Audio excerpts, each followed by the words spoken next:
Good morning, Witch Bookie followers, and welcome back to the Day 6 preview of the Galway Festival for 2022.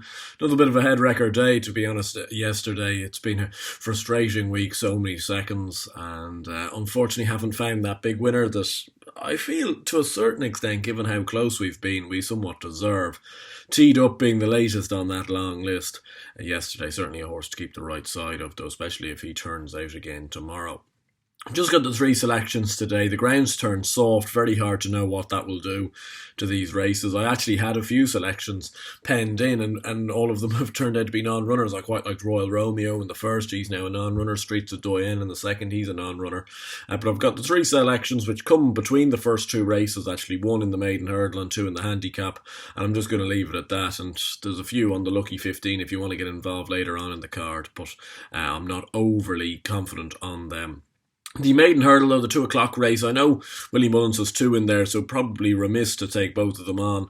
But I'm going to with a horse at a bigger price, and I know he hasn't run on soft ground, but he shapes like 2 miles on soft ground wouldn't be any inconvenience, and it's a horse called Wrexham for John McConnell. He's making his hurdle debut here. He's a well-regarded horse. He won his point-to-point and then got off the mark on the third time of asking in bumpers at Downpatrick last time. He posted a good figure when doing that as well. And he's been slowly coming to the boil in those types of races. Steps back down to 2 miles from 2 mile 2. As I say, he hasn't been proven on soft ground yet, so it's going to be a difficult one to know. But he's just the type of horse that might be a bit unexposed, and he's a bigger price than I feel he should be. He's 12 to 1 currently, and he's fourth in the market at 12 to 1. I think that's not a bad each way price, and I'm going to take it. In the 2:30 race, two horses that I'm going to go to war with in this. The one that probably, if you pin me to the mast, I'd prefer ever so slightly is a horse called Ambitious Fellow for Peter Fahey, who's in brilliant form this year, this year, yes, and this week mostly.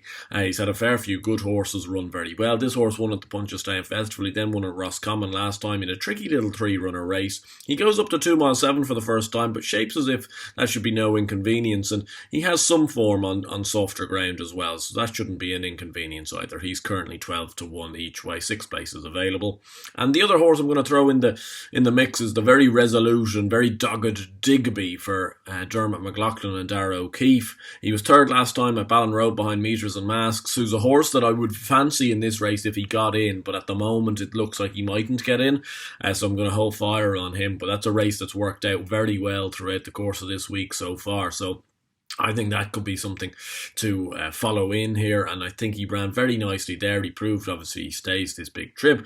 He won on yielding to soft ground over this trip at Killarney last summer, so I'm hoping the soft ground isn't of too much inconvenience. He won a competitive race at the Fairyhouse Easter Festival, so he's got big kind of handicap experience, should I say, big handicap runner experience, and he's likely to go from the front, and I've just got a sense that today could suit horses that are near enough on the pace. It's quite a hard place to make up ground when it's soft at Galway, so that's something to bear in mind as well. He's 11 to 1 each way as well, so 3 horses, 3 double figure prices, and fingers crossed we can land something between the 3 of them. Anyway, I'll see you guys all tomorrow morning for the Sunday and Day 7 preview, and hopefully we'll have some better news to report, and maybe not another second, although at those prices you wouldn't mind a place either. But anyway, hope you did enjoy this video. If you did, give it a like, subscribe to the Witch Bookie channel down below, and I'll see you tomorrow. Best of luck.